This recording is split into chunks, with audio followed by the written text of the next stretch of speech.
বাংলাদেশের বিভিন্ন খাতে ১,০০০ কোটি টাকা বিনিয়োগ করার ইচ্ছা প্রকাশ করে বিনিয়োগের জন্য সহায়ক পরিবেশ তৈরির আহ্বান জানিয়েছেন সংযুক্ত আরব আমিরাতে প্রবাসী বাংলাদেশি ব্যবসায়ীরা। আজ রাজধানীতে এক সংবাদ সম্মেলনে জানানো হয়, আমিরাত থেকে বাংলাদেশ সফররত ব্যবসায়ী প্রতিনিধি দল এর আগে পররাষ্ট্রমন্ত্রী এবং প্রবাসী কল্যাণমন্ত্রীর সাথে দেখা করে বিনিয়োগের সহায়ক পরিবেশ তৈরির আহ্বান জানায়। ব্যাংক, ড্রাই ফুড প্রসেসিং শিল্প, চিকিৎসা, পর্যটন সহ বিভিন্ন খাতে তারা বিনিয়োগের আগ্রহ জানান। আমিরাতে বাংলাদেশি শ্রমিকদের ভিসা জটিলতা নিরসনে কূটনৈতিক তৎপরতা চালানো এবং দূতাবাসে রাজনৈতিক নিয়োগ না দিয়ে দক্ষ কর্মকর্তাদের নিয়োগ দিতে সরকারের প্রতি আহ্বান জানান প্রবাসী ব্যবসায়ীরা।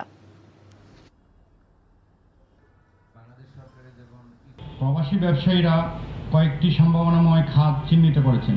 সরকার যদি দ্রুত ও বিনিয়োগ বান্ধব নীতিগত সহায়তা, জমি বা লিজ সুবিধা, সহজ অনুমোদন, অবকাঠামোগত সহযোগিতা এবং ওয়ান স্টপ সেবা নিশ্চিত করে, তাহলে এই বিনিয়োগ বাস্তবায়নের সুযোগ তৈরি হবে।